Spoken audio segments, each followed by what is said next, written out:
नमस्कार दोस्तों। हमारे चैनल में आपका तहे दिल से स्वागत है। क्या आपने कभी सोचा है कि आप जो कुछ भी जानते हैं, जो कुछ भी देखते या महसूस करते हैं, वह सब एक धोखा हो सकता है? क्या हो अगर आपकी पूरी दुनिया, आपके दोस्त, आपका घर, यहाँ तक कि आपका अपना शरीर भी सिर्फ एक बहुत ही जटिल सपना हो, जिसे कोई और नियंत्रित कर रहा हो? क्या कोई ऐसा तरीका है जिससे आप यह 100% निश्चित रूप से कह सकें कि मैं सच में मौजूद हूं? यह सवाल सुनने में किसी साइंस फिक्शन फिल्म की कहानी जैसा लगता है ना? लेकिन आज से लगभग 400 साल पहले एक फ्रांसीसी दार्शनिक ने इस सवाल को इतनी गंभीरता से लिया कि उसने पूरी दुनिया के सोचने का तरीका ही बदल दिया। उस दार्शनिक का नाम था रेने डेकार्ट। डेकार्ट सिर्फ एक दार्शनिक ही नहीं, बल्कि एक महान गणितज्ञ और वैज्ञानिक भी थे। वो एक ऐसी दुनिया में जी रहे थे जहां सदियों पुरानी मान्यताएं और अंधविश्वास टूट रहे थे और विज्ञान की एक नई सुबह हो रही थी। लेकिन डेकार्ट इस नई सुबह से भी संतुष्ट नहीं थे। वो देख रहे थे कि विज्ञान भी पुरानी गलतियों पर ही बन रहा था। वो ज्ञान की एक ऐसी मजबूत नींव खोजना चाहते थे, एक ऐसा शुरुआती बिंदु जिस पर कोई भी कभी भी किसी भी तरह का शक न कर सके। और इसी खोज में उन्होंने एक ऐसा क्रांतिकारी सफर शुरू किया जो उन्हें शक और संदेह की अंधेरी गुफाओं से निकालकर आत्मज्ञान के सबसे चमकदार शिखर तक ले गया। आज की यह ऑडियो बुक रेने डेकार्ट के उसी रोमांचक जीवन और उनकी क्रांतिकारी फिलॉसफी के बारे में है। हम उनके साथ मिलकर शक करना सीखेंगे। हम हर उस चीज पर सवाल उठाएंगे जिसे हम सच मानते आए हैं। हम यह जानने की कोशिश करेंगे कि क्या हमारी इंद्रियां भरोसे के लायक हैं? क्या यह दुनिया सच में वैसी ही है जैसी दिखती है? और अगर सब कुछ झूठ है, तो फिर सच क्या है? डेकार्ट की यह यात्रा सिर्फ एक बौद्धिक व्यायाम नहीं है। यह आपको अपने अस्तित्व के बारे में, अपनी चेतना के बारे में और आप जो कुछ भी जानते हैं, उसकी सीमाओं के बारे में गहराई से सोचने पर मजबूर कर देगी। यह आपको अपनी सोचने की शक्ति का एहसास कराएगी और आपको एक ज्यादा जागरूक और तार्किक इंसान बनाएगी। क्या आप तैयार हैं अपने सभी विश्वासों की परीक्षा लेने के लिए और सच्चाई की खोज में एक ऐसे दार्शनिक के साथ चलने के लिए जिसने आधुनिक दुनिया की नींव रखी? तो चलिए इस रोमांचक सफर की शुरुआत करते हैं। चैप्टर नंबर 1, वो आदमी जिसने सब कुछ दांव पर लगा दिया। रेने डेकार्ट की दुनिया और उनका मिशन। कहानी शुरू होती है आज से लगभग 400 साल पहले, फ्रांस में। वो एक ऐसा समय था जब दुनिया एक करवट ले रही थी। सदियों से चले आ रहे पुराने विचार, पुरानी मान्यताएं और धर्म पर आधारित ज्ञान की इमारत हिल रही थी। कोपरनिकस और गैलीलियो जैसे वैज्ञानिकों ने यह बताकर ब्रह्मांड के केंद्र से पृथ्वी को हटा दिया था कि पृथ्वी सूर्य के चारों ओर घूमती है, न कि सूर्य पृथ्वी के। छपाई मशीन के आविष्कार से ज्ञान कुछ खास लोगों के हाथों से निकलकर आम लोगों तक पहुंच रहा था। एक नई हवा बह रही थी, तर्क की हवा, विज्ञान की हवा, और हर कोई पुराने जवाबों से असंतुष्ट था और नए सवालों के पीछे भाग रहा था। इसी उथल पुथल भरे माहौल में 1596 में रेने डेकार्ट का जन्म हुआ। डेकार्ट एक कमजोर और बीमार बच्चे थे, लेकिन उनका दिमाग असाधारण रूप से तेज था। उन्हें उस समय की सबसे अच्छी शिक्षा मिली, लेकिन जैसे जैसे वो अध्ययन करते गए, वो और भी ज्यादा निराश होते गए। उन्होंने इतिहास का अध्ययन किया, लेकिन पाया कि वह बस राजाओं और युद्धों की कहानियों का एक संग्रह है जिसमें कोई निश्चितता नहीं है। उन्होंने भाषाएं सीखीं, लेकिन महसूस किया कि वे बस विचारों को व्यक्त करने के तरीके हैं, खुद विचार नहीं। उन्होंने दर्शन का अध्ययन किया, लेकिन यह देखकर हैरान रह गए कि सदियों से कोई सारे दार्शनिक एक भी ऐसे सवाल पर सहमत नहीं हो पाए हैं जिसका एक निश्चित उत्तर हो। हर कोई अपनी राय दे रहा था, लेकिन किसी के पास कोई ठोस सबूत नहीं था। उन्हें लगा कि वो एक ऐसे बाजार में हैं जहां हर कोई चिल्ला रहा है, लेकिन किसी की बात में कोई दम नहीं है। इस सब से डेकार्ट के मन में ज्ञान के प्रति एक गहरी असंतुष्टि और शक पैदा हो गया। उन्हें लगा कि जिस ज्ञान की नींव पर पूरा यूरोपीय समाज पैर जमाए है, वह तो रेत की नींव है जो कभी भी गिर सकती है। वो अपने आसपास देख रहे थे कि लोग सुनी सुनाई बातों पर, पुरानी परंपराओं पर और बिना किसी सबूत के विश्वास कर लेते हैं। कोई यह पूछने की हिम्मत नहीं कर रहा था कि हम जो जानते हैं वो हम यकीनन कैसे जानते हैं। क्या इसका कोई सबूत है? डेकार्ट ने फैसला किया कि वो इस झुंड का हिस्सा नहीं बनेंगे। वो किसी और के दिए हुए ज्ञान को स्वीकार नहीं करेंगे। वो खुद सच्चाई की खोज में निकलेंगे।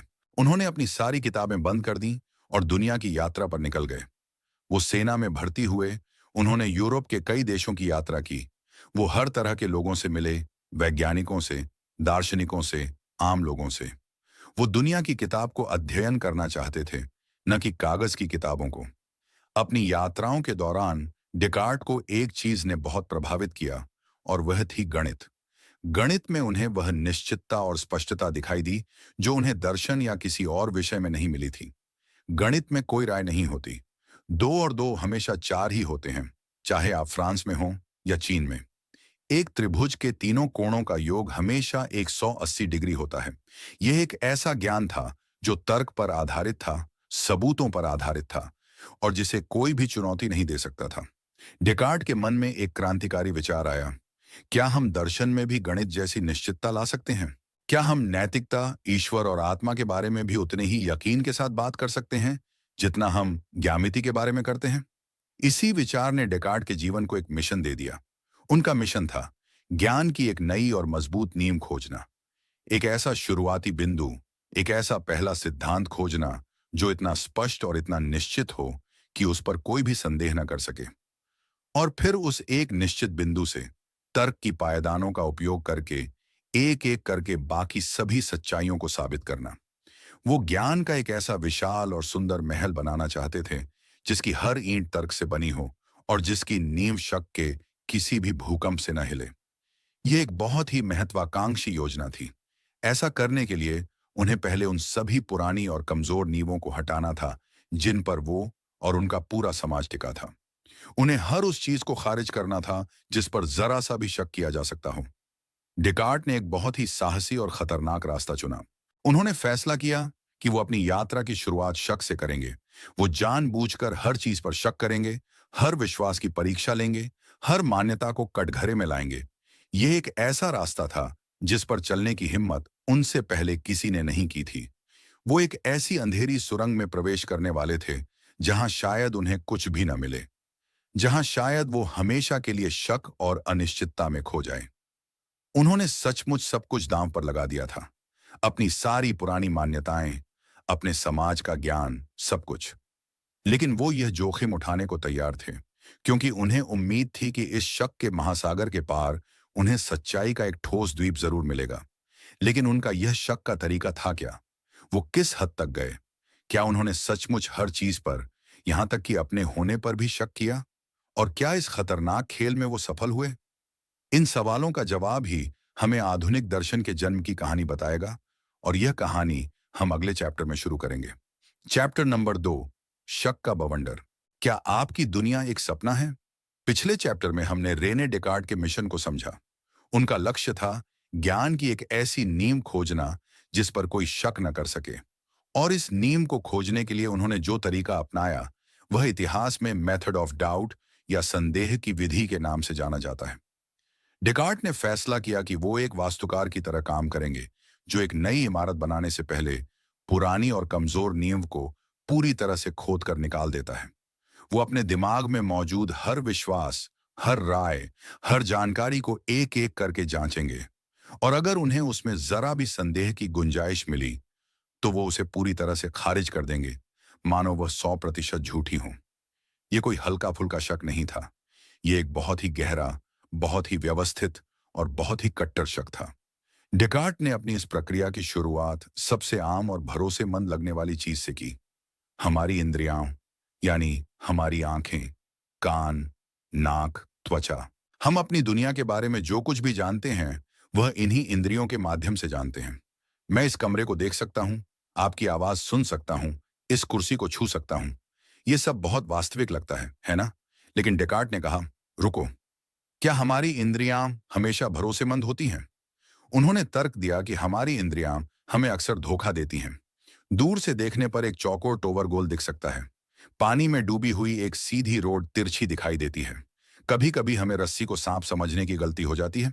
अगर हमारी इंद्रियों ने हमें एक बार भी धोखा दिया है तो हम ये कैसे मान सकते हैं कि वे हमें अभी धोखा नहीं दे रही हैं? हो सकता है कि वो हमें हमेशा ही धोखा देती हों। डेकार्ट ने कहा कि चूंकि इंद्रियों पर पूरी तरह से भरोसा नहीं किया जा सकता, इसलिए मैं उन सभी जानकारियों को खारिज कर दूंगा जो मुझे इंद्रियों से मिली हैं। एक झटके में डेकार्ट ने अपनी पूरी बाहरी दुनिया को शक के कटघरे में ला दिया। अब आप शायद सोच रहे होंगे कि यह तो कुछ ज्यादा हो गया। ठीक है, इंद्रियां कभी कभी धोखा देती हैं, लेकिन अभी मैं अपने कमरे में बैठा हूं, मैं इस ऑडियो बुक को सुन रहा हूं, ये तो सच है। इस पर कैसे शक किया जा सकता है? यहीं पर डेकार्ट अपना दूसरा और भी शक्तिशाली तर्क लेकर आते हैं, जिसे ड्रीम आर्ग्यूमेंट या स्वप्न तर्क कहा जाता है। डेकार्ट ने कहा, कई बार मैंने सपने में बिल्कुल ऐसा ही अनुभव किया है। मैंने सपने में देखा है कि मैं आग के पास बैठा हूं, पोशाक पहने हुए हूं, जबकि असल में मैं अपने बिस्तर पर नग्न लेटा हुआ था।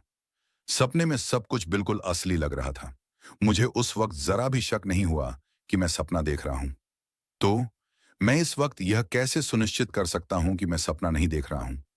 क्या आपके पास कोई ऐसा ठोस सबूत है जिससे आप यह साबित कर सकें कि आप अभी जागे हुए हैं और सपना नहीं देख रहे हैं? सोचकर देखिए, ऐसा कोई भी अनुभव जो आप जागते हुए कर सकते हैं, वैसा ही अनुभव आप सपने में भी कर सकते हैं। तो इस बात की क्या गारंटी है कि आपका यह पूरा जीवन ही एक बहुत लंबा और विस्तृत सपना नहीं है? इस तर्क के साथ डेकार्ट ने न केवल बाहरी दुनिया की वस्तुओं पर, बल्कि अपने शरीर और अपने तात्कालिक अनुभवों पर भी शक का पर्दा डाल दिया। यह एक बहुत ही परेशान करने वाला विचार है। अगर आप इसे गंभीरता से लें, तो यह आपके पैरों के नीचे से जमीन खिसका सकता है। अगर यह सब एक सपना हो सकता है, तो फिर सच क्या है? लेकिन डेकार्ट यही नहीं रुके। वो अपने शक को उसकी चरम सीमा तक ले जाना चाहते थे। उन्होंने कहा, चलो एक पल के लिए मान लेते हैं कि भौतिक दुनिया मौजूद नहीं है और यह सब एक सपना है। लेकिन सपने में भी कुछ चीजें तो सच लगती हैं, जैसे गणित। चाहे मैं जागा हुआ हूं या सपना देख रहा हूं, 2 और 2 तो हमेशा 4 ही रहेंगे और एक वर्ग की हमेशा 4 भुजाएं ही होंगी। ऐसा लगता है कि गणित और ज्यामिति के नियम तो सार्वभौमिक सत्य हैं, जिन पर शक नहीं किया जा सकता। लेकिन डेकार्ट अपनी शक की तलवार को यहां भी चलाने से नहीं हिचकिचाए। यहीं पर वो अपना सबसे प्रसिद्ध और सबसे डरावना विचार प्रस्तुत करते हैं, जिसे ईविल डीमन या दुष्ट राक्षस की परिकल्पना कहा जाता है। डेकार्ट ने कहा, क्या हो अगर कोई भगवान नहीं है, बल्कि एक बहुत ही शक्तिशाली और चालाक दुष्ट राक्षस है, और इस राक्षस का एकमात्र काम मुझे धोखा देना है। क्या हो अगर इसी राक्षस ने मेरे दिमाग को इस तरह से बनाया है कि जब भी मैं 2 और 2 को मिलाता हूं, तो मुझे हमेशा 4 ही लगता है, जबकि असल में जवाब 5 हो। क्या हो अगर उसी ने यह पूरी दुनिया, यह आसमान, यह धरती, मेरे दोस्त, मेरा शरीर, सब कुछ सिर्फ एक भ्रम के रूप में बनाया है, ताकि मुझे धोखे में रख सके? यह एक ऐसा सर्वशक्तिमान धोखेबाज है कि मैं उसके धोखे को कभी जान ही नहीं सकता। अगर ऐसी किसी शक्ति की जरा सी भी संभावना है, तो मैं गणित जैसी निश्चित लगने वाली चीजों पर भी भरोसा नहीं कर सकता। अब डेकार्ट एक बहुत ही भयानक जगह पर पहुंच चुके थे। उन्होंने अपनी इंद्रियों पर शक किया, अपने शरीर पर शक किया, बाहरी दुनिया पर शक किया, और यहां तक कि गणित और तर्क के नियमों पर भी शक किया। वो शक और अनिश्चितता के एक ऐसे बवंडर में फंस गए थे, जहां कुछ भी सच नहीं था, कुछ भी भरोसे के लायक नहीं था। यह एक पूर्ण बौद्धिक अंधेरा था। उन्होंने अपने दिमाग की पुरानी इमारत की हर एक ईंट को गिरा दिया था। अब उनके पास कुछ भी नहीं बचा था, सिवाय शक के। क्या कोई भी ऐसी चीज है जो इस दुष्ट राक्षस के धोखे से भी बच सकती है? क्या कोई एक भी ऐसी सच्चाई है जिस पर यह सर्वशक्तिमान शक भी हावी नहीं हो सकता? डेकार्ट इस अंधेरी गुफा के बिल्कुल अंत में पहुंच चुके थे। क्या उन्हें वहां से बाहर निकलने का कोई रास्ता मिला, या वो हमेशा के लिए इसी अनिश्चितता में खो गए? इस सवाल के जवाब में ही आधुनिक दर्शन का सबसे प्रसिद्ध वाक्य छिपा है। और वो जवाब क्या था, यह हम अगले चैप्टर में जानेंगे। चैप्टर नंबर 3, मैं सोचता हूं इसलिए मैं हूं, वो एक सच जिसने दुनिया बदल दी। पिछले चैप्टर में हम रेने डेकार्ट के साथ शक और संदेह की सबसे गहरी खाई में उतर चुके थे। उन्होंने हर उस चीज को खारिज कर दिया था जिस पर जरा भी शक किया जा सकता था। उनकी इंद्रियां उन्हें धोखा दे सकती हैं, उनका शरीर एक सपना हो सकता है, और यहां तक कि गणित के नियम भी एक शक्तिशाली दुष्ट राक्षस द्वारा पैदा किया गया भ्रम हो सकते हैं। वो एक ऐसी स्थिति में पहुंच गए थे जहां उन्हें किसी भी चीज के अस्तित्व का कोई भरोसा नहीं था। चारों तरफ सिर्फ अनिश्चितता का अंधेरा था। ऐसा लग रहा था कि ज्ञान की कोई भी नींव रखना असंभव है। लेकिन इसी गहन निराशा और शक के चरम बिंदु पर डेकार्ट को रोशनी की एक किरण दिखाई दी। एक ऐसी सच्चाई जो इतनी ठोस और इतनी निश्चित थी कि कोई भी शक, यहां तक कि वो दुष्ट राक्षस भी, उसे झुठला नहीं सकता था। डेकार्ट ने सोचा, ठीक है, मान लेते हैं कि एक दुष्ट राक्षस मुझे हर बात पर धोखा दे रहा है। वह मुझे यह विश्वास दिला रहा है कि मेरे पास एक शरीर है, जबकि शायद नहीं है। वह मुझे यह विश्वास दिला रहा है कि यह दुनिया मौजूद है, जबकि शायद यह सिर्फ एक भ्रम है। वह मुझे गणित में भी धोखा दे रहा है। लेकिन अगर वह मुझे धोखा दे रहा है, तो एक चीज तो निश्चित है, मुझे धोखा दिया जा रहा है। धोखा खाने के लिए या भ्रम में होने के लिए किसी का तो होना जरूरी है जो भ्रम में है। अगर मैं शक कर रहा हूं, तो कोई तो है जो शक कर रहा है। अगर मैं सोच रहा हूं, भले ही मेरे सारे विचार झूठे हों, तो भी यह सच तो अपनी जगह कायम है कि मैं सोच रहा हूं। सोचने की क्रिया ही सोचने वाले के अस्तित्व का अकाट्य प्रमाण है। और यहीं पर डेकार्ट को अपना पहला और सबसे अटूट सत्य मिला, जिसे उन्होंने लैटिन में कहा, कोगिटो एर्गो सुम, और जिसका हिंदी में मतलब है, मैं सोचता हूं इसलिए मैं हूं। यह सिर्फ 3 शब्दों का एक छोटा सा वाक्य है, लेकिन यह पश्चिमी दर्शन का सबसे प्रसिद्ध और सबसे महत्वपूर्ण वाक्यों में से एक है। इसे समझने की कोशिश कीजिए। दुष्ट राक्षस आपको यह विश्वास दिला सकता है कि आपका शरीर नहीं है, लेकिन वह आपको यह विश्वास नहीं दिला सकता कि आप सोच नहीं रहे हैं, क्योंकि उस पर विश्वास करने के लिए भी आपको सोचना होगा।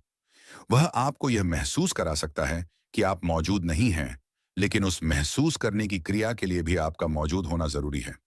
आप अपने अस्तित्व पर शक नहीं कर सकते, क्योंकि शक करने का कार्य ही आपके अस्तित्व को साबित कर देता है। यह वह चट्टान थी जिसकी तलाश डेकार्ट को थी। यह वह निश्चित और स्थिर बिंदु था जिसे वो अपनी शक की आंधी में खोज रहे थे। मैं हूं, मैं मौजूद हूं। यह सच्चाई हर बार जब भी मैं इसे सोचता या कहता हूं, अनिवार्य रूप से सच होती है। यह ज्ञान का वह पहला पाठ था जो मेथड ऑफ डाउट की कठोर परीक्षा में पास हुआ था। अब डेकार्ट के पास अपने ज्ञान का महल बनाने के लिए एक नींव थी। भले ही यह नींव बहुत छोटी थी, लेकिन यह बिल्कुल ठोस थी। अब वो कह सकते थे कि चाहे बाकी पूरी दुनिया एक भ्रम क्यों ना हो, एक चीज तो निश्चित है, एक सोचने वाली चीज के रूप में मेरा अस्तित्व है। लेकिन यह मैं क्या है? डेकार्ट ने आगे सोचा। क्या मैं यह शरीर हूं? नहीं, मैं अपने शरीर के अस्तित्व पर शक कर सकता हूं। हो सकता है यह सिर्फ एक सपना हो। तो फिर मैं क्या हूं? डेकार्ट ने निष्कर्ष निकाला। मैं एक ऐसी चीज हूं जो सोचती है। और सोचने का मतलब क्या है? सोचने का मतलब है शक करना, समझना, दावा करना, इनकार करना, इच्छा करना, कल्पना करना और महसूस करना। यह सब मेरे दिमाग, मेरी चेतना की गतिविधियां हैं। डेकार्ट ने कहा कि मैं अपने दिमाग के अस्तित्व के बारे में अपने शरीर के अस्तित्व से कहीं ज्यादा निश्चित हो सकता हूं। मैं कल्पना कर सकता हूं कि मेरे पास कोई शरीर नहीं है, लेकिन मैं यह कल्पना नहीं कर सकता कि मेरे पास कोई दिमाग नहीं है या मैं सोच नहीं रहा हूं। इस एक खोज ने दर्शन की दिशा हमेशा के लिए बदल दी।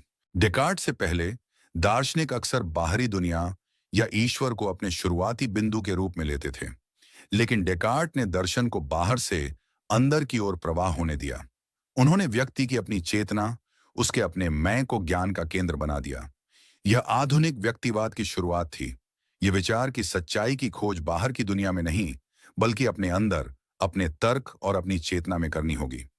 कोगिटो अर्गो सम सिर्फ एक दार्शनिक सूत्र नहीं है, यह एक घोषणा है। यह हर व्यक्ति को यह अधिकार देता है कि वह अपनी सच्चाई खुद खोजे, न कि किसी और की बताई हुई बातों पर आंख बंद करके विश्वास कर ले। यह आपको बताता है कि आपके अस्तित्व का सबसे मुख्य सबूत आपके बाहर नहीं, आपके भीतर है। आपकी सोचने की क्षमता ही आपके होने का प्रमाण है। जब भी आप खुद पर शक करें, जब भी आप खोया हुआ महसूस करें, तो याद रखें कि आपके सोचने का, आपके सवाल पूछने का, आपके महसूस करने का हर कार्य इस बात का एक शक्तिशाली प्रमाण है कि आप मौजूद हैं, आप वास्तविक हैं। लेकिन अब डेकार्ट के सामने एक नई और बहुत अहम चुनौती थी। उन्होंने खुद के अस्तित्व को तो साबित कर लिया था, लेकिन वो अभी भी अपनी चेतना की जेल में अकेले थे। उन्हें यह तो पता था कि मैं एक सोचने वाली चीज हूं, लेकिन उन्हें अभी भी यह नहीं पता था कि उनके दिमाग के बाहर कुछ भी मौजूद है या नहीं। क्या यह दुनिया असली है? क्या दूसरे लोग मौजूद हैं? क्या उनका अपना शरीर भी है? वो इस अकेलेपन से बाहर कैसे निकले? उन्होंने सिर्फ एक ईंट रखी थी, लेकिन पूरा महल बनाना अभी बाकी था। और इस महल को बनाने के लिए उन्हें एक पुल बनाना था जो उनके दिमाग से बाहरी दुनिया तक जाता हो। और उस पुल का नाम था ईश्वर। डेकार्ट ने यह कैसे किया? उन्होंने अपनी चेतना के अंदर से ही भगवान के अस्तित्व को कैसे साबित किया? यह उनकी फिलॉसफी का सबसे विवादास्पद लेकिन सबसे महत्वपूर्ण हिस्सा है और इसी की जांच हम अगले चैप्टर में करेंगे। चैप्टर नंबर 4, दिमाग की जेल से बाहर का रास्ता, डेकार्ट और ईश्वर का अस्तित्व। पिछले चैप्टर में रेने डेकार्ट ने कोगिटो अर्गो सम के साथ अपने अस्तित्व की निश्चितता को स्थापित कर लिया था।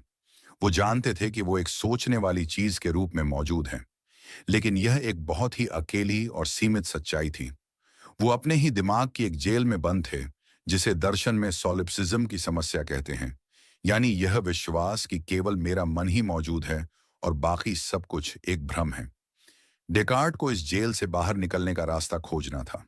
उन्हें यह साबित करना था कि उनके विचारों के अलावा भी एक दुनिया मौजूद है, एक ऐसी दुनिया जिसमें भौतिक वस्तुएं, दूसरे लोग और यहां तक कि उनका अपना शरीर भी शामिल है। लेकिन वो यह कैसे कर सकते थे? वो अपनी किसी भी इंद्रिय पर भरोसा नहीं कर सकते थे। वो कैसे जान सकते थे कि उनके दिमाग में जो दुनिया का विचार है वह सच में बाहर किसी दुनिया से आ रहा है और यह सिर्फ एक सपना या दुष्ट राक्षस का बनाया भ्रम नहीं है?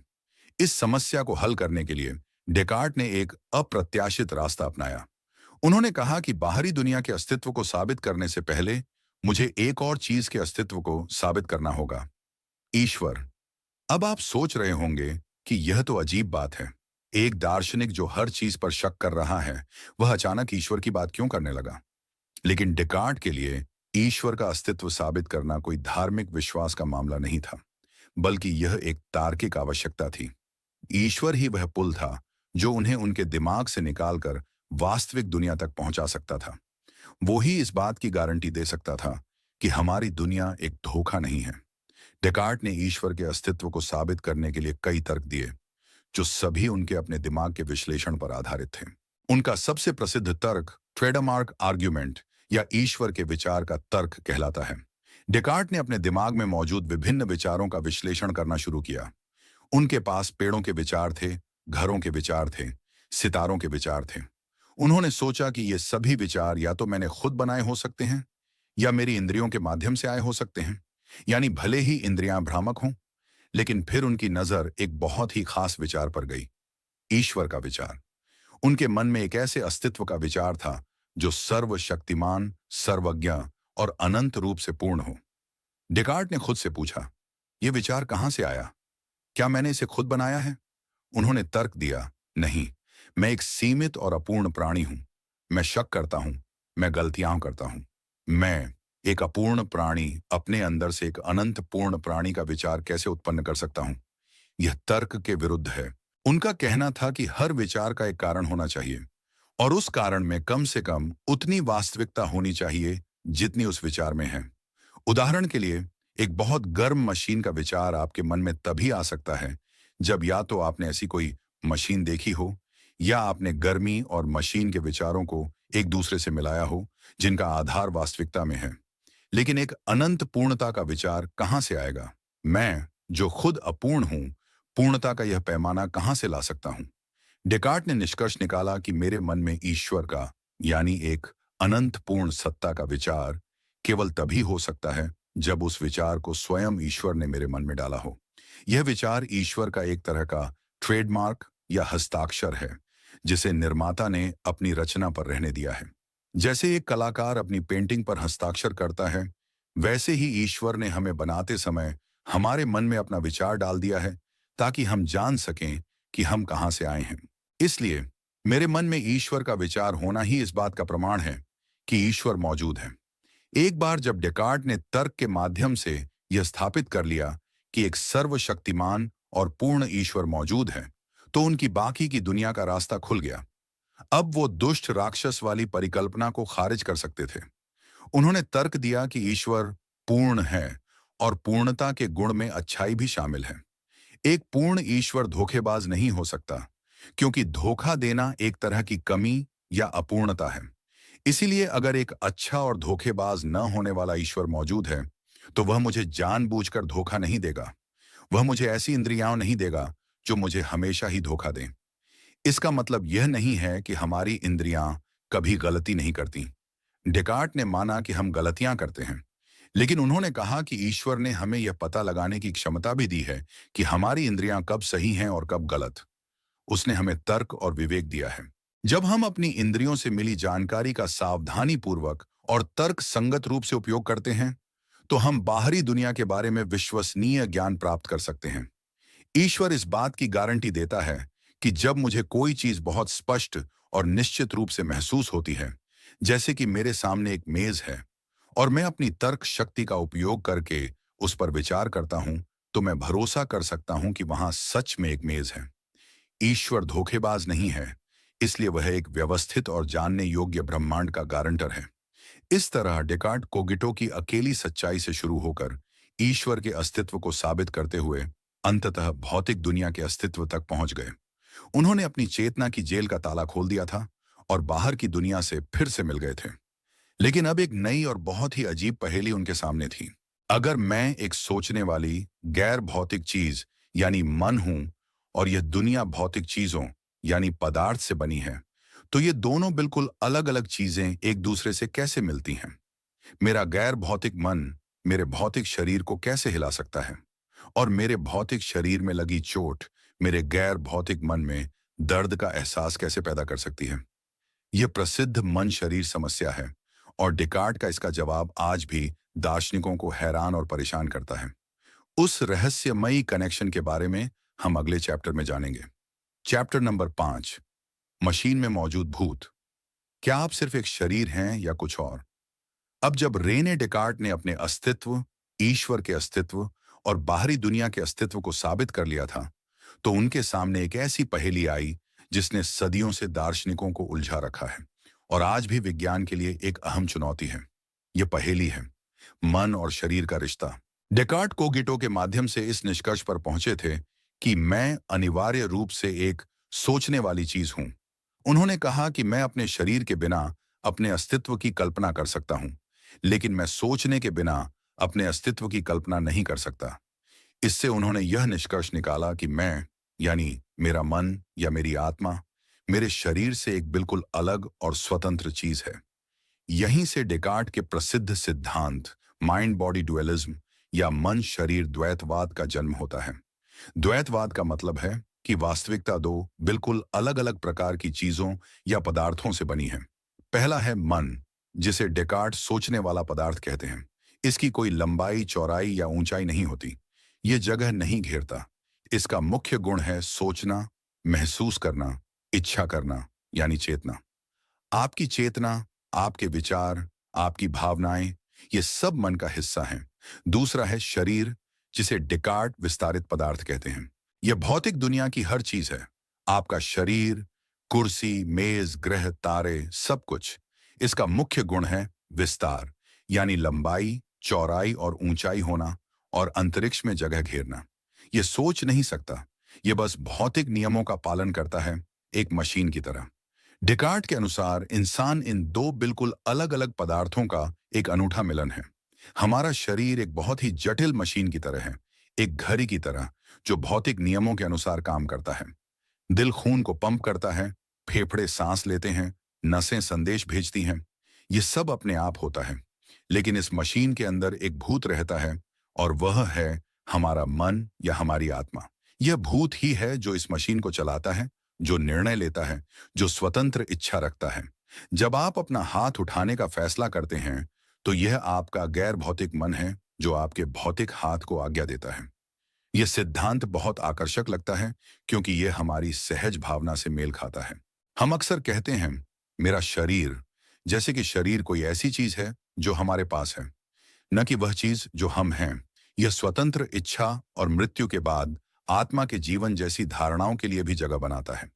लेकिन इस सिद्धांत ने एक बहुत अहम समस्या ला दी, जिसे इंटरेक्शन प्रॉब्लम या अंतःक्रिया की समस्या कहते हैं। अगर मन और शरीर दो बिल्कुल अलग और विपरीत प्रकृति की चीजें हैं, एक गैर भौतिक और दूसरा भौतिक, तो वे एक दूसरे को प्रभावित कैसे करते हैं?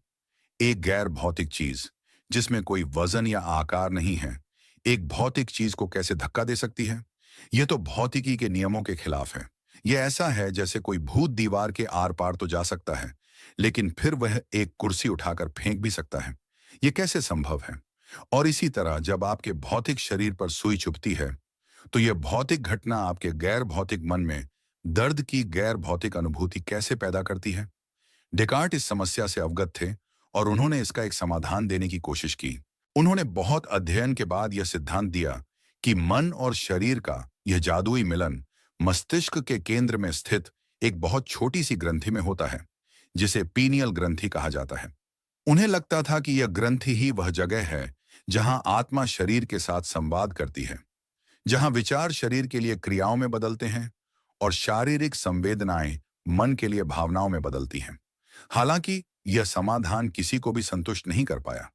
यह बताने से कि यह कहाँ होता है, यह समस्या हल नहीं होती कि यह कैसे होता है। पीनियल ग्रंथि भी तो एक भौतिक चीज है। तो सवाल जस का तस बना रहा कि एक गैर भौतिक मन उस भौतिक ग्रंथि को कैसे प्रभावित करता है। मन शरीर की यह पहेली डेकार्ट की फिलॉसफी का सबसे कमजोर लेकिन शायद सबसे दिलचस्प हिस्सा है। बाद के दार्शनिकों ने उनके इस द्वैतवाद को कई तरह से चुनौती दी। कुछ ने कहा कि सिर्फ भौतिक पदार्थ ही मौजूद है और मन मस्तिष्क की ही एक उपज है, यानी भौतिकवाद। कुछ ने कहा कि सिर्फ मन ही मौजूद है और भौतिक दुनिया एक भ्रम है, यानी आदर्शवाद। आज भी न्यूरोसाइंटिस्ट और दार्शनिक इस सवाल से जूझ रहे हैं कि मस्तिष्क की भौतिक प्रक्रियाओं से चेतना का व्यक्तिपरक अनुभव कैसे उत्पन्न होता है। जब आप लाल रंग देखते हैं, तो हम जानते हैं कि आपके मस्तिष्क में क्या रासायनिक और विद्युत गतिविधियां हो रही हैं, लेकिन हम यह नहीं समझा सकते कि लाल रंग का अनुभव कैसा होता है। डेकार्ट का यह सिद्धांत हमें अपने बारे में गहराई से सोचने पर मजबूर करता है। क्या आप सिर्फ एक जैविक मशीन हैं, जिसका व्यवहार भौतिक और रासायनिक नियमों द्वारा पूरी तरह से निर्धारित है, या आपके अंदर कुछ ऐसा है जो भौतिकी के नियमों से परे है, एक आत्मा, एक चेतना जो स्वतंत्र रूप से चुनाव कर सकती है? क्या आपकी भावनाएं और विचार बस न्यूरॉन्स की फायरिंग हैं या कुछ और? यह सवाल सिर्फ दार्शनिक नहीं है, इसके नैतिक और कानूनी निहितार्थ भी हैं। अगर हमारी कोई स्वतंत्र इच्छा नहीं है और हम सब सिर्फ मशीन हैं, तो क्या हम अपने कर्मों के लिए जिम्मेदार हैं? डेकार्ट ने इस बहस की शुरुआत की जो आज भी जारी है। लेकिन डेकार्ट सिर्फ एक दार्शनिक ही नहीं थे जो मन और आत्मा के बारे में सोचते थे। वो एक और दुनिया में भी माहिर थे। एक ऐसी दुनिया जहां सब कुछ स्पष्ट, निश्चित और सुंदर था। और वो दुनिया थी गणित की। और कैसे उनके गणितीय दिमाग ने उनकी फिलॉसफी को आकार दिया, यह हम अगले चैप्टर में देखेंगे। चैप्टर नंबर 6, ज्यामिति और दर्शन का संगम। जब गणित ने सच्चाई का नक्शा बनाया, अब तक हमने रेने डेकार्ट को एक दार्शनिक के रूप में जाना है, एक ऐसे व्यक्ति के रूप में जो शक की गहराइयों में उतरा और मन, शरीर और ईश्वर के जटिल सवालों से जूझा।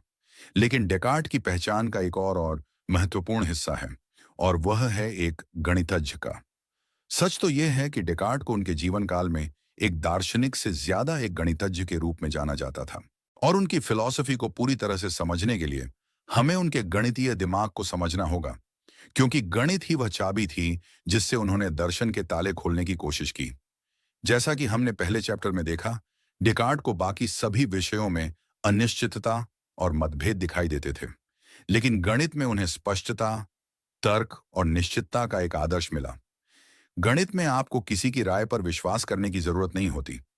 आप कुछ बुनियादी सिद्धांतों, जिन्हें स्वयं सिद्ध कहते हैं, जैसे एक सीधी रेखा दो बिंदुओं के बीच की सबसे छोटी दूरी है, से शुरू करते हैं और फिर तर्क के अचूक नियमों का पालन करते हुए कदम दर कदम आप जटिल से जटिल प्रमेयों को साबित कर सकते हैं। हर कदम पूरी तरह से पारदर्शी और न्याय संगत होता है। डेकार्ट को लगा कि यही मॉडल दर्शन के लिए भी एकदम सही है। वो दर्शन में भी कुछ ऐसे ही स्वयं सिद्ध खोजना चाहते थे, जैसे मैं सोचता हूं इसलिए मैं हूं, और फिर उसी तरह के कठोर तर्क का उपयोग करके बाकी सभी सच्चाइयों को सिद्ध करना चाहते थे। उनकी पूरी फिलॉसफी एक तरह से ज्यामिति की किताब की तरह संरचित है। लेकिन गणित में डेकार्ट का योगदान सिर्फ प्रेरणा लेने तक ही सीमित नहीं था। उन्होंने खुद गणित में एक ऐसी क्रांति ला दी जिसका असर आज भी हम सब पर होता है। उनका सबसे मुख्य योगदान था एनालिटिकल ज्योमेट्री या विश्लेषणात्मक ज्यामिति का आविष्कार। डेकार्ट से पहले गणित की दो प्रमुख शाखाएं, बीजगणित और ज्यामिति, लगभग पूरी तरह से अलग अलग दुनिया थीं। ज्यामिति आकृतियों, रेखाओं और बिंदुओं के साथ काम करती थी, जबकि बीजगणित संख्याओं और समीकरणों के साथ। किसी ने यह नहीं सोचा था कि इन दोनों का कोई गहरा रिश्ता हो सकता है। डेकार्ट ने इन दोनों दुनियाओं के बीच एक पुल बनाया। उन्होंने एक बहुत ही सरल लेकिन शक्तिशाली विचार का प्रस्ताव रखा। उन्होंने दिखाया कि ज्यामिति की किसी भी आकृति को बीजगणित के समीकरणों के रूप में व्यक्त किया जा सकता है और किसी भी बीजगणितीय समीकरण को एक ज्यामितीय आकृति के रूप में चित्रित किया जा सकता है। इस पुल को बनाने के लिए उन्होंने जिस उपकरण का आविष्कार किया उसे आज हम सब कार्टेशियन कोऑर्डिनेट सिस्टम के नाम से जानते हैं, जो उन्हीं के नाम पर रखा गया है। ये वही ग्राफ पेपर है जिसका इस्तेमाल हम सब ने स्कूल में किया है, जिसमें एक क्षैतिज एक्स अक्ष और एक ऊर्ध्वाधर OI अक्षर होता है। इस सिस्टम का उपयोग करके डेकार्ट ने दिखाया कि एक बिंदु को संख्याओं की एक जोड़ी के रूप में दर्शाया जा सकता है। एक सीधी रेखा को एक सरल समीकरण के रूप में लिखा जा सकता है। एक वृत्त को एक समीकरण के रूप में लिखा जा सकता है। यह एक क्रांतिकारी सफलता थी। अब ज्यामिति की कठिन समस्याओं को बीजगणित के उपकरणों का उपयोग करके हल किया जा सकता था और बीजगणित के जटिल समीकरणों को ग्राफ पर देखकर आसानी से समझा जा सकता था। इसने गणित और विज्ञान के विकास के लिए नए दरवाजे खोल दिए। न्यूटन के गुरुत्वाकर्षण के नियमों से लेकर आइंस्टीन के सापेक्षता के सिद्धांत तक और आज के कंप्यूटर ग्राफिक्स और GPS सिस्टम तक, सब कुछ डेकार्ट की इसी खोज पर आधारित है। जब भी आप गूगल मैप्स पर कोई लोकेशन देखते हैं तो आप असल में डेकार्ट के ही विचार का उपयोग कर रहे होते हैं। तो डेकार्ट के लिए गणित सिर्फ एक विषय नहीं था, यह सोचने का एक तरीका था। यह स्पष्टता, व्यवस्था और निश्चितता का प्रतीक था। उनका मानना था कि ब्रह्मांड भी गणित के नियमों के अनुसार ही बना है और इसे तर्क के माध्यम से समझा जा सकता है। उनका यह विश्वास उनकी फिलॉसफी में साफ झलकता है। वो हमेशा जटिल समस्याओं को छोटे छोटे प्रबंधनीय हिस्सों में अलग करने की कोशिश करते थे, ठीक वैसे ही जैसे एक गणितज्ञ एक मुख्य समस्या को हल करने के लिए करता है। वो हमेशा सरल और स्पष्ट विचारों से शुरू करके जटिल विचारों तक पहुंचना चाहते थे। यह हमें सिखाता है कि स्पष्ट रूप से सोचने की क्षमता कितनी महत्वपूर्ण है। डेकार्ट हमें अपनी समस्याओं को, चाहे वे व्यक्तिगत हों या पेशेवर, एक गणितज्ञ की तरह देखने के लिए प्रोत्साहित करते हैं। समस्या को परिभाषित करें, उसे छोटे छोटे हिस्सों में अलग करें, हर हिस्से का विश्लेषण करें, अपने अनुमानों और विश्वासों की जांच करें, तर्क के आधार पर एक समाधान बनाएं। डेकार्ट का मानना था कि दुनिया में ऐसी कोई भी सच्चाई नहीं है जिसे एक अनुशासित और तार्किक दिमाग खोज न सके। लेकिन इस तरह से सोचने के लिए क्या कोई प्रैक्टिकल नियम है? क्या डेकार्ट ने हमें सिर्फ एक दर्शन दिया या उन्होंने हमें एक स्पष्ट और प्रभावी तरीके से सोचने के लिए कोई गाइडबुक भी दी? जवाब है हाँ, उन्होंने दी। और उनकी वह प्रसिद्ध गाइडबुक जिसमें सिर्फ 4 सरल नियम हैं, आपकी किसी भी समस्या को सुलझाने की क्षमता को हमेशा के लिए बदल सकती है। उन जादुई नियमों के बारे में हम अगले चैप्टर में जानेंगे। चैप्टर नंबर 7, स्पष्ट सोच के 4 नियम। डेकार्ट की प्रैक्टिकल गाइड जो आपकी जिंदगी बदल देगी। हमने रेने डेकार्ट की गहरी और कभी-कभी जटिल लगने वाली फिलॉसफी को समझा और यह भी जाना कि कैसे गणित उनके सोचने के तरीके के केंद्र में था। लेकिन डेकार्ट सिर्फ एक सिद्धांतवादी दार्शनिक नहीं थे जो केवल अमूर्त विचारों में खोए रहते थे। वो एक बहुत ही व्यावहारिक व्यक्ति भी थे। वो एक ऐसा तरीका खोजना चाहते थे जिसका उपयोग कोई भी आम इंसान, चाहे वह वैज्ञानिक हो या व्यापारी या छात्र, सच को खोजने और बेहतर निर्णय लेने के लिए कर सके। अपनी प्रसिद्ध पुस्तक डिस्कोर्स ऑन द मेथड में उन्होंने स्पष्ट और तार्किक रूप से सोचने के लिए 4 बहुत ही सरल और शक्तिशाली नियम दिए। ये नियम आज भी उतने ही प्रासंगिक हैं जितने 400 साल पहले थे और अगर आप इन्हें अपनी जिंदगी में अपनाते हैं तो यह आपके सोचने, सीखने और समस्याओं को सुलझाने के तरीके में क्रांति ला सकते हैं। पहला नियम है संदेह का नियम या स्पष्टता का नियम। डेकार्ट कहते हैं कि किसी भी चीज को तब तक सच न माने जब तक कि आप उसे इतनी स्पष्टता और निश्चितता के साथ न जान लें कि उस पर संदेह करने की कोई गुंजाइश ही न बचे। इसका मतलब है कि सुनी सुनाई बातों, लोकप्रिय राय या केवल इसलिए किसी बात को स्वीकार न करें क्योंकि वह किसी किताब में लिखी है या किसी महान आदमी ने कही है। जल्दबाजी और पूर्वाग्रह से बचें। केवल उन चीजों को अपने निर्णय का आधार बनाएं जो आपके दिमाग में बिल्कुल स्पष्ट और असंदिग्ध हों। अपनी जिंदगी में इसे कैसे लागू करें? जब भी आप कोई महत्वपूर्ण निर्णय लेने वाले हों तो अपने आप से पूछें, इस निर्णय के आधार में मेरे पास क्या ठोस सबूत हैं? क्या मैं सिर्फ अनुमान लगा रहा हूं या मैं तथ्यों के आधार पर काम कर रहा हूं? क्या मैं किसी और की राय से प्रभावित हो रहा हूं या यह मेरा अपना सुविचारित निष्कर्ष है? यह नियम आपको गलत सूचना और भावनात्मक निर्णयों से बचाता है और आपको सच्चाई की एक ठोस जमीन पर ला देता है। दूसरा नियम है विभाजन का नियम या विश्लेषण का नियम। डिकार्ट कहते हैं कि जब भी आपके सामने कोई अहम और जटिल समस्या आए, तो उसे उतने छोटे छोटे, सरल और प्रबंधनीय हिस्सों में विभाजित करें जितना संभव हो और आवश्यक हो, ताकि उसे बेहतर तरीके से हल किया जा सके। ये एक बहुत ही शक्तिशाली तकनीक है। हम अक्सर विशाल समस्याओं जैसे अपना करियर कैसे बनाएं या एक नया व्यवसाय कैसे शुरू करें को देखकर घबरा जाते हैं, क्योंकि वे बहुत विशाल और भारी लगती हैं। डेकार्ट का तरीका है कि इस विशाल समस्या को छोटे छोटे सवालों में अलग करें। अपना करियर कैसे बनाएं को अलग करने पर सवाल बन सकते हैं। मेरी रुचियां क्या हैं? मैं किन चीजों में अच्छा हूं? किन क्षेत्रों में भविष्य में अवसर हैं? इन क्षेत्रों के लिए मुझे कौन सी स्किल्स सीखने की जरूरत है?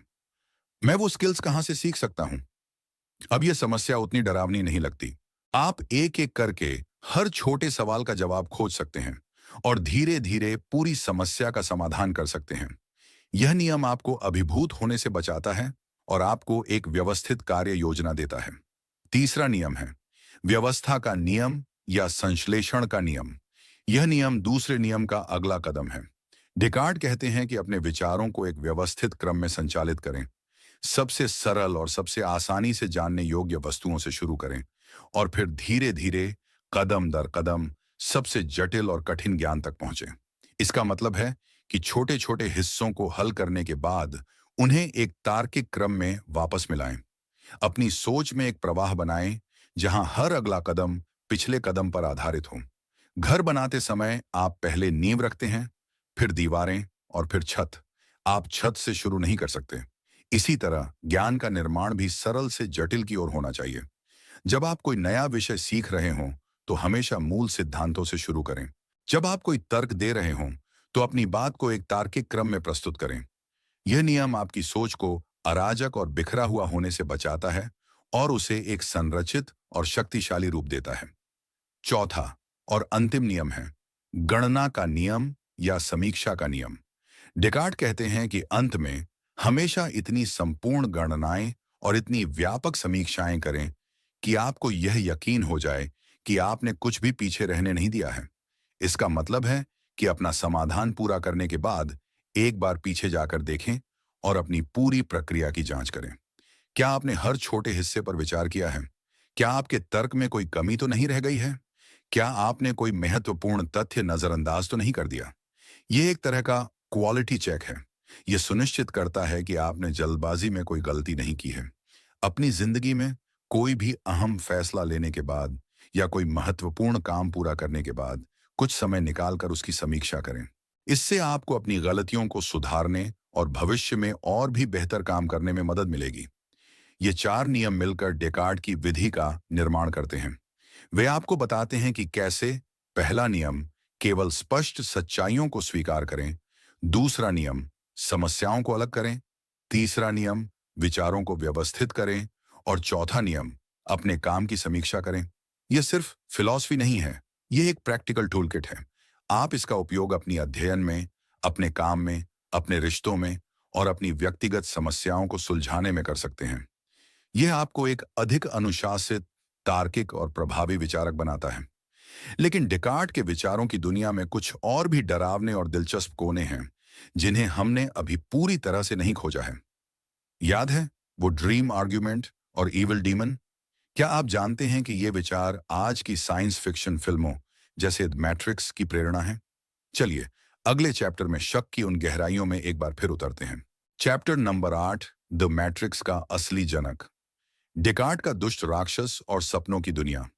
जब हम हॉलीवुड की मशहूर फिल्म द मैट्रिक्स देखते हैं, तो हम एक ऐसी दुनिया को देखकर रोमांचित हो जाते हैं जहां इंसानों को यह पता ही नहीं है कि वे एक कंप्यूटर सिमुलेशन में जी रहे हैं। उनकी पूरी वास्तविकता एक धोखा है। यह विचार हमें बहुत ही आधुनिक और मौलिक लगता है, लेकिन क्या आप जानते हैं कि इस विचार का मूल बीज आज से लगभग 400 साल पहले रेने डेकार्ट के दिमाग में बोया गया था? डेकार्ट का ड्रीम आर्ग्यूमेंट और इविल डीमन की परिकल्पना ही वह दार्शनिक आधार है जिस पर द मैट्रिक्स जैसी कहानियां में आ जाती हैं। आज हम डेकार्ट के इन दो सबसे कट्टरपंथी और परेशान करने वाले विचारों की गहराई में उतरेंगे। चलिए, पहले ड्रीम आर्ग्यूमेंट या स्वप्न तर्क पर फिर से विचार करें। डेकार्ट ने जो सवाल उठाया था, वह बहुत ही सरल लेकिन गहरा था। आप यह कैसे साबित कर सकते हैं कि आप अभी सपना नहीं देख रहे हैं? इसे एक पल के लिए गंभीरता से सोचें। आप कहेंगे, क्योंकि सब कुछ बहुत वास्तविक, बहुत स्पष्ट लग रहा है। लेकिन क्या आपके सपने में भी सब कुछ वास्तविक और स्पष्ट नहीं लगता? जब तक आप जाग नहीं जाते, तब तक आपको सपने में जरा भी एहसास नहीं होता कि यह एक सपना है। आप सपने में हैं, बात करते हैं, डरते हैं, खुश होते हैं, और वह सब उस पल में 100% सच लगता है। डेकार्ट कहते हैं कि ऐसा कोई भी निश्चित संकेत नहीं है जिससे हम सपने और जागृत अवस्था के बीच स्पष्ट रूप से अंतर कर सकें। यह विचार हमारी वास्तविकता की नींव पर ही हमला करता है। अगर मैं यह सुनिश्चित नहीं कर सकता कि मैं जागा हुआ हूं, तो मैं अपने आसपास की किसी भी चीज पर कैसे भरोसा कर सकता हूं? ये कुर्सी, ये कमरा, ये दुनिया, ये लोग, सब कुछ मेरे दिमाग की उपज हो सकते हैं।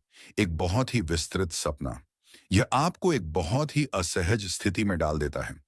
आप अपनी ही चेतना में कैद हो जाते हैं, ये जाने बिना कि जो आप अनुभव कर रहे हैं वह वास्तविक है या काल्पनिक। जब भी आपको लगे कि आप अपनी जिंदगी को लेकर बहुत निश्चित हैं, तो एक पल रुककर खुद से यह सवाल पूछें, क्या मैं सपना तो नहीं देख रहा? यह सवाल आपके अहंकार को चूर करता है और आपको यह याद दिलाता है कि हमारी वास्तविकता की समझ कितनी नाजुक हो सकती है। कमेंट्स में हमें बताइएगा कि इस सवाल पर विचार करके आपको कैसा महसूस हुआ। लेकिन डेकार्ट अपने शक को इससे भी एक कदम आगे ले गए। उन्होंने कहा, चलो मान लेते हैं कि मैं सपना देख रहा हूं। सपने में भी कुछ चीजें, जैसे गणित और तर्क, सच लगती हैं। सपने में भी एक त्रिभुज के 3 ही कोण होते हैं। यहीं पर डेकार्ट अपनी सबसे चरम परिकल्पना प्रस्तुत करते हैं, ईविल डीमन या दुष्ट राक्षस। यह मैट्रिक्स के आर्किटेक्ट का मूल संस्करण है। डेकार्ट कहते हैं, कल्पना कीजिए कि ईश्वर की जगह एक बहुत ही शक्तिशाली, बहुत ही चालाक और बहुत ही दुष्ट प्राणी है, और इस प्राणी का एकमात्र उद्देश्य मुझे धोखा देना है। यह दुष्ट राक्षस इतना शक्तिशाली है कि वह मेरे दिमाग को सीधे नियंत्रित कर सकता है। उसने यह पूरी दुनिया, जिसे मैं वास्तविक समझता हूं, सिर्फ एक भ्रम के रूप में बनाई है। आकाश, पृथ्वी, रंग, ध्वनियां, लोग, सब कुछ उसी का बनाया हुआ एक सिमुलेशन है। जब मैं सोचता हूं कि 2 और 2 4 होते हैं, तो ये इसलिए नहीं है कि यह सच है, बल्कि इसलिए है क्योंकि उस राक्षस ने मेरे दिमाग को इसी तरह से प्रोग्राम किया है। हो सकता है कि असल में 2 और 2 5 होते हों, लेकिन मैं इस धोखे को कभी नहीं जान सकता, क्योंकि मेरी तर्क करने की क्षमता ही उसके नियंत्रण में है। यह परम धोखा है। एक ऐसी जेल जिससे भागने का कोई रास्ता नहीं है, क्योंकि जेलर आपके दिमाग के अंदर ही बैठा है। यह ईविल डीमन की परिकल्पना, मेथड ऑफ डाउट का चरम बिंदु है। यह किसी भी चीज में निश्चितता की हर संभावना को खत्म कर देता है। अगर ऐसा कोई धोखेबाज मौजूद हो सकता है, तो हम कुछ भी, बिल्कुल कुछ भी, निश्चित रूप से नहीं जान सकते। यह एक भयानक विचार है। यह आपको पूर्ण संदेहवाद की ओर ले जाता है। यह विश्वास की ज्ञान असंभव है। डेकार्ट ने इस विचार का आविष्कार इसलिए नहीं किया था कि वह हमें डराना चाहते थे, बल्कि इसलिए किया था कि वह अपने शक की परीक्षा को सबसे कठिन बनाना चाहते थे। वो देखना चाहते थे कि क्या कोई भी ऐसी चीज है जो इस परम धोखे के सामने भी टिक सकती है। और जैसा कि हम जानते हैं, उन्हें एक चीज मिली, मैं सोचता हूं इसलिए मैं हूं। दुष्ट राक्षस मुझे हर चीज के बारे में धोखा दे सकता है, लेकिन वह मुझे इस तथ्य के बारे में धोखा नहीं दे सकता कि मैं मौजूद हूं, क्योंकि धोखा खाने के लिए मेरा होना जरूरी है। मेरी चेतना का अस्तित्व ही वह एकमात्र सच्चाई है जो इस सिमुलेशन से बच निकलती है। द मैट्रिक्स में नियो को जब पता चलता है कि उसकी दुनिया एक सिमुलेशन है, तो वह भी एक ऐसे ही कोगिटो पल का अनुभव करता है। उसकी पुरानी दुनिया मर जाती है, लेकिन उसे अपने वास्तविक स्व का एहसास होता है। डेकार्ट के ये विचार हमें सिर्फ दार्शनिक बहस के लिए ही नहीं, बल्कि हमारी अपनी जिंदगी के बारे में सोचने के लिए भी एक शक्तिशाली उपकरण देते हैं। वे हमें सिखाते हैं कि हमें अपनी मान्यताओं को यूं ही स्वीकार नहीं कर लेना चाहिए। हमें सवाल पूछने चाहिए। हमें सतह के नीचे देखने की कोशिश करनी चाहिए। क्या जो सामाजिक नियम, परंपराएं और विश्वास हमें दिए गए हैं, वे सच हैं, या वे भी किसी तरह का मैट्रिक्स हैं जो हमें एक खास तरीके से सोचने और व्यवहार करने के लिए बनाया गया है। डेकार्ट हमें एक बौद्धिक विद्रोही बनने के लिए प्रोत्साहित करते हैं, जो अपनी सच्चाई खुद खोजता है। लेकिन क्या डेकार्ट की फिलॉसफी में कोई कमी नहीं थी? क्या उनके सभी तर्क अकाट्य थे, या बाद के दार्शनिकों ने उनके ज्ञान के महल में दरारें खोज निकाली? इस पर हम अगले चैप्टर में बात करेंगे। चैप्टर नंबर 9, डेकार्ट की विरासत और उनकी आलोचना। क्या डेकार्ट हमेशा सही थे? अब तक हमने रेने डेकार्ट के क्रांतिकारी विचारों की प्रशंसा की है और उनके तार्किक सफर को सराहा है। उन्होंने आधुनिक दर्शन की नींव रखी, व्यक्ति की चेतना को केंद्र में स्थापित किया और तर्क तथा संदेह को ज्ञान की खोज के लिए सबसे महत्वपूर्ण उपकरण बनाया। उनकी विरासत निर्विवाद है। विज्ञान, गणित और हम अपने बारे में कैसे सोचते हैं, इस पर उनका गहरा और स्थायी प्रभाव हुआ है। लेकिन क्या इसका मतलब यह है कि डेकार्ट की फिलॉसफी उत्तम और दोषरहित थी? क्या वो हर बात में सही थे? इतिहास हमें बताता है कि कोई भी दार्शनिक, चाहे वह कितना भी महान क्यों ना हो, आलोचना से परे नहीं होता। और डेकार्ट के काम की भी उनके समय से लेकर आज तक बहुत तीखी और महत्वपूर्ण आलोचनाएं हुई हैं। सबसे पहली और सबसे प्रसिद्ध आलोचनाओं में से एक उनके ईश्वर के अस्तित्व के प्रमाण से संबंधित है। याद कीजिए, डेकार्ट ने अपने दिमाग से बाहरी दुनिया तक पहुंचने के लिए ईश्वर को एक पुल के रूप में इस्तेमाल किया था। उनका तर्क था, पहला, मैं मौजूद हूं। दूसरा, मेरे मन में एक पूर्ण ईश्वर का विचार है। तीसरा, चूंकि मैं अपूर्ण हूं, यह विचार स्वयं ईश्वर ने ही डाला होगा, इसलिए ईश्वर मौजूद है। चौथा, चूंकि मैं अपूर्ण हूं, यह विचार स्वयं ईश्वर ने ही डाला होगा, इसलिए ईश्वर मौजूद है। ईश्वर पूर्ण और अच्छा है, वह धोखेबाज नहीं हो सकता। पांचवा, इसलिए मैं अपनी इंद्रियों पर यानी सावधानी के साथ भरोसा कर सकता हूं और बाहरी दुनिया मौजूद है। आलोचकों ने इस तर्क में एक खामी की ओर इशारा किया, जिसे कार्टेशियन सर्कल या डेकार्ट का चक्र कहा जाता है। आलोचकों ने पूछा, डेकार्ट, आप यह कैसे सुनिश्चित कर सकते हैं कि आपका ईश्वर के अस्तित्व का तर्क सही है? आप यह कैसे जानते हैं कि जब आप ईश्वर के बारे में स्पष्ट और निश्चित रूप से सोच रहे हैं, तब आपका दिमाग सही काम कर रहा है? डेकार्ट का जवाब था, क्योंकि एक अच्छा ईश्वर मौजूद है जो मुझे धोखा नहीं देगा। अब आप समस्या देख सकते हैं। डेकार्ट ईश्वर के अस्तित्व को साबित करने के लिए अपने स्पष्ट और निश्चित विचारों पर भरोसा कर रहे हैं, लेकिन वह अपने स्पष्ट और निश्चित विचारों पर भरोसा करने की गारंटी के लिए ईश्वर के अस्तित्व का उपयोग कर रहे हैं। यह एक गोलाकार तर्क है। आप ए को साबित करने के लिए बी का उपयोग कर रहे हैं और बी को साबित करने के लिए ए का। यह ऐसा है जैसे कोई कहे, मेरी किताब में लिखी हर बात सच है। आप पूछें, आप यह कैसे जानते हैं? और वह जवाब दे, क्योंकि यह मेरी किताब के पहले पन्ने पर लिखा है। इस आलोचना ने डेकार्ट के ज्ञान के महल की नींव में एक मुख्य दरार डाल दी। दूसरी मुख्य आलोचना उनके माइंड बॉडी डुअलिज्म को लेकर हुई। जैसा कि हमने देखा, डेकार्ट का यह मानना कि मन और शरीर दो बिल्कुल अलग पदार्थ हैं, एक बहुत अहम पहेली आ गया। वे एक दूसरे को प्रभावित कैसे करते हैं? उनका पीनियल ग्रंथि वाला जवाब किसी को भी संतुष्ट नहीं कर पाया। दार्शनिकों और वैज्ञानिकों ने तर्क दिया कि डेकार्ट ने मन को शरीर से अलग करके एक मशीन में भूत बना दिया है, लेकिन वह यह समझाने में पूरी तरह से असफल रहे हैं कि यह भूत मशीन को कैसे चलाता है। आज का आधुनिक न्यूरोसाइंस काफी हद तक इस विचार का समर्थन करता है कि मानसिक घटनाएं जैसे विचार और भावनाएं मस्तिष्क की भौतिक प्रक्रियाओं से अविभाज्य रूप से मिली हुई हैं। हालांकि चेतना की पहेली अभी भी अनसुलझी है, लेकिन अधिकांश विचारक डेकार्ट के कट्टर द्वैतवाद को अस्वीकार करते हैं। एक और आलोचना डेकार्ट के अत्यधिक तर्कवाद को लेकर है। डेकार्ट का मानना था कि सच्चा ज्ञान केवल तर्क और बुद्धि से प्राप्त हो सकता है और इंद्रियों से प्राप्त अनुभव अविश्वसनीय और ज्ञान का निम्न रूप है। बाद में जॉन लोक और डेविड ह्यूम जैसे अनुभववादी दार्शनिकों ने इस विचार को चुनौती दी। उन्होंने तर्क दिया कि हमारा सारा ज्ञान अनुभव और इंद्रियों से ही शुरू होता है। एक बच्चा गर्मी का मतलब तब तक नहीं समझ सकता जब तक वह किसी गर्म चीज को छू न ले। उनका मानना था कि हमारा दिमाग जन्म के समय एक खाली स्लेट की तरह होता है, जिस पर अनुभव अपनी कहानी लिखता है। यह तर्कवाद बनाम अनुभववाद की बहस दर्शन के इतिहास में सबसे महत्वपूर्ण बहसों में से एक बन गई और इसने ज्ञान की प्रकृति के बारे में हमारी समझ को और गहरा किया। तो इन आलोचनाओं का क्या मतलब है? क्या वे डेकार्ट के काम को महत्वहीन बना देती हैं? बिल्कुल नहीं। एक महान विचारक की पहचान यह नहीं है कि वह हमेशा सही होता है, बल्कि यह है कि वह ऐसे महत्वपूर्ण और गहरे सवाल पूछता है जो आने वाली पीढ़ियों को सोचने के लिए मजबूर कर देते हैं।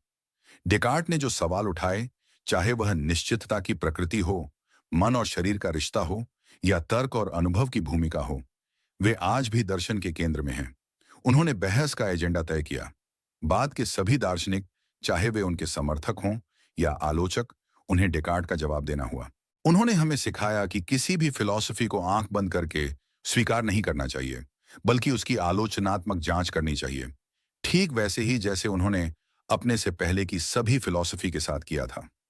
डेकार्ट की असली विरासत उनके उत्तरों में उतनी नहीं है जितनी उनके सवालों में और उनके द्वारा दिए गए तरीके में है। उनकी विरासत है संदेह करने का साहस, स्पष्ट और तार्किक रूप से सोचने पर जोर, और व्यक्तिगत विवेक को सर्वोच्च अधिकार मानने की प्रेरणा। ये वे उपकरण हैं जो उन्होंने हमें दिए हैं।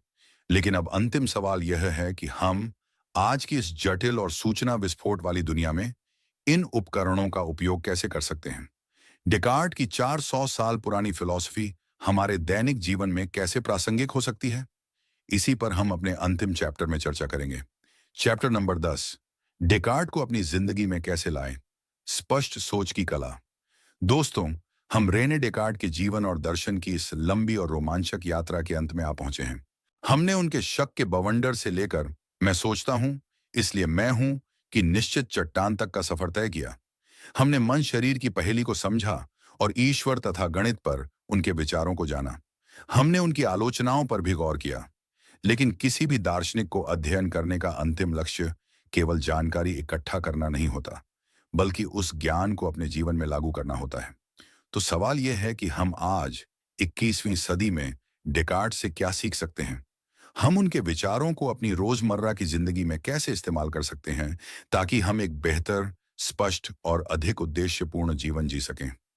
डेकार्ट से सीखने वाली सबसे पहली और सबसे महत्वपूर्ण चीज है सवाल पूछने की हिम्मत। हम एक ऐसी दुनिया में रहते हैं जहां हमें हर तरफ से जानकारी और राय की बमबारी का सामना करना होता है। व्हाट्सएप फॉरवर्ड्स से लेकर सोशल मीडिया ट्रेंड्स और न्यूज चैनलों की बहसों तक, इस सूचना के शोर में हम अक्सर बिना सोचे समझे चीजों को मान लेते हैं। डेकार्ट हमें रुकने और पूछने के लिए कहते हैं, क्या यह सच है? इसका क्या सबूत है? यह जानकारी कहां से आ रही है? क्या इसका स्रोत विश्वसनीय है? क्या मैं सिर्फ इसलिए इस पर विश्वास कर रहा हूं क्योंकि मेरे दोस्त भी इस पर विश्वास करते हैं, या क्योंकि यह मेरे पहले से मौजूद विश्वासों से मेल खाता है? डेकार्ट की तरह एक मेथड ऑफ डाउट को अपनी जिंदगी में अपनाना आपको फेक न्यूज, अफवाहों और हेरफेर से बचाएगा। यह आपको एक स्वतंत्र विचारक बनाएगा जो झुंड के साथ नहीं चलता, बल्कि अपना रास्ता खुद बनाता है। दूसरी सीख है समस्याओं को अलग करने की कला। जैसा कि हमने उनके 4 नियमों में देखा था, हमारी जिंदगी में अक्सर कोई सारी चुनौतियां वो आती हैं, चाहे वह कोई मुश्किल परीक्षा हो, कोई मुख्य प्रोजेक्ट हो, या कोई टूटा हुआ रिश्ता हो। हम अक्सर इन समस्याओं के आकार को देखकर ही हार मान लेते हैं। डेकार्ट हमें एक इंजीनियर की तरह सोचना सिखाते हैं। विशाल समस्या को छोटे, प्रबंधनीय हिस्सों में अलग करें। हर छोटे हिस्से पर एक एक करके ध्यान केंद्रित करें। जब आप एक छोटी सी पहेली को हल कर लेते हैं, तो आपको आगे जाने का आत्मविश्वास मिलता है। धीरे धीरे एक एक अंश मिलाकर आप पूरी तस्वीर को हल कर सकते हैं। यह तकनीक न केवल आपको अधिक प्रभावी बनाती है, बल्कि यह चिंता और तनाव को भी कम करती है, क्योंकि आप एक विशाल पर्वत पर उठने की कोशिश नहीं कर रहे होते, बल्कि बस अगला छोटा कदम उठा रहे होते हैं। तीसरी सीख है आत्मचिंतन का महत्व। डेकार्ट ने अपनी सारी खोज अपने अंदर झांक कर की। कोगिटो अर्गो सम की खोज बाहरी दुनिया में नहीं, बल्कि उनकी अपनी चेतना की गहराइयों में हुई थी। हम अक्सर अपनी जिंदगी की भाग दौड़ में इतने व्यस्त रहते हैं कि हम खुद के साथ बैठने और अपने विचारों और भावनाओं को समझने का समय ही नहीं निकालते।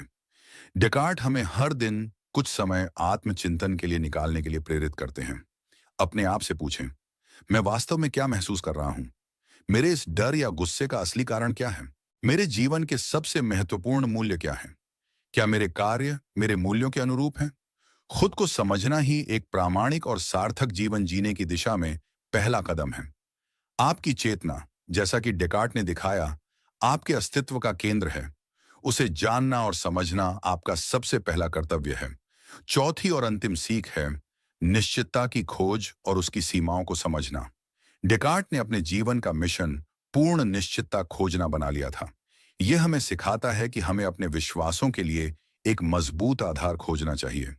हमें आलसी सोच से बचना चाहिए। लेकिन डेकार्ट की अपनी यात्रा यह भी दिखाती है कि पूर्ण निश्चितता शायद मायावी है। उनके अपने तर्क, जैसा कि आलोचकों ने दिखाया, पूरी तरह से अचूक नहीं थे। ये हमें बौद्धिक विनम्रता सिखाता है।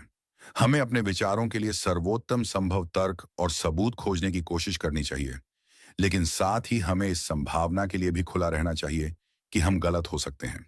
एक सच्चा बुद्धिमान व्यक्ति वह नहीं है जो यह दावा करता है कि वह सब कुछ जानता है, बल्कि वह है जो जानता है कि वह कितना कम जानता है और हमेशा सीखने और अपने विचारों को संशोधित करने के लिए तैयार रहता है। तो रेने डेकार्ट सिर्फ इतिहास की किताबों में दर्ज एक नाम नहीं है। वह एक मार्गदर्शक हैं, एक शिक्षक हैं, जो हमें दिखाते हैं कि कैसे एक अधिक तार्किक, आत्म जागरूक और बौद्धिक रूप से ईमानदार जीवन जिया जाए। उनका संदेश सरल है। आपकी सबसे मुख्य शक्ति आपका दिमाग है। इसका उपयोग करें, इसे प्रशिक्षित करें, इस पर भरोसा करें। संदेह करने से न डरें, क्योंकि संदेह ही ज्ञान की ओर पहला कदम है। और याद रखें, आपकी सोचने की क्रिया ही आपके अस्तित्व का सबसे अहम और सबसे सुंदर प्रमाण है। और इसी के साथ दोस्तों, हम आज इस अद्भुत यात्रा के अंत पर पहुंचते हैं। इस प्रेरणादायक दार्शनिक के जीवन के आधार पर हमने साथ मिलकर यह जाना कि कैसे संदेह और सवाल पूछने की शक्ति हमें सच्चाई की ओर ले जा सकती है, और कैसे हम मैं सोचता हूं इसलिए मैं हूं के सिद्धांत पर अपने आत्मविश्वास और ज्ञान की नींव रख सकते हैं। मुझे उम्मीद है कि इस ऑडियो बुक के जरिए हमने जो कुछ भी सीखा है वह सिर्फ सुनने तक ही सीमित नहीं रहेगा, बल्कि आपके जीवन का मार्गदर्शन भी करेगा। याद रखिएगा, यह ज्ञान केवल जानकारी नहीं है, बल्कि आपके भीतर की अपार क्षमता को जगाने की कुंजी है। यह ऑडियो बुक आपको यह सिखाती है कि कैसे अपने विश्वासों पर सवाल उठाएं, कैसे प्रमुख समस्याओं को छोटे छोटे हिस्सों में अलग करके हल करें, और कैसे अपने मन और शरीर के रिश्ते को समझें। लेकिन सबसे महत्वपूर्ण, यह आपको यह भी सिखाती है कि आपकी सोचने की शक्ति, आपका विवेक ही आपकी सबसे मुख्य ताकत है। अब जब आप इस ऑडियो बुक को सुनना समाप्त कर रहे हैं, तो मैं आपसे एक अनुरोध करना चाहता हूं। इन सिद्धांतों को याद रखें, इन पर विचार करें और इन्हें अपने दैनिक जीवन में लागू करने का प्रयास करें। और हमेशा याद रखें, आपके भीतर असीम शक्ति है और आप जो भी चाहें पा सकते हैं। आपके इस बहुमूल्य समय के लिए और इस यात्रा में मेरे साथ जुड़ने के लिए दिल से धन्यवाद। मैं उम्मीद करता हूं कि आपको यह ऑडियो बुक पसंद आई होगी और इसने आपको अपने मन की शक्ति और नियंत्रण के बारे में कुछ नया सीखने को मिला होगा। अगर आपको यह ऑडियो बुक पसंद आई तो इसे लाइक करें, अपने दोस्तों और परिवार के साथ साझा करना न भूलें, ताकि वे भी इस ज्ञान का लाभ उठा सकें। और हाँ, हमारे चैनल को सब्सक्राइब करना बिल्कुल न भूलें, ताकि आपको ऐसी ही और प्रेरणादायक और ज्ञानवर्धक ऑडियो बुक्स मिलती रहें। और हाँ, अपनी प्रतिक्रिया हमें कमेंट में ज़रूर बताएं। आपके विचार और सुझाव हमारे लिए बहुत ही ज़्यादा महत्वपूर्ण हैं और हमें भविष्य में और भी बेहतर ऑडियो बुक्स बनाने में मदद करेंगे। तो कृपया कमेंट सेक्शन में अपनी राय ज़रूर दें। हम जल्द ही एक और नई ऑडियो बुक के साथ वापस आएंगे। तब तक के लिए अपना ख्याल रखिए, सीखते रहिए और हमेशा अपने लक्ष्यों की ओर आगे बढ़ते रहिए। याद रखें, आपके सपने सच हो सकते हैं।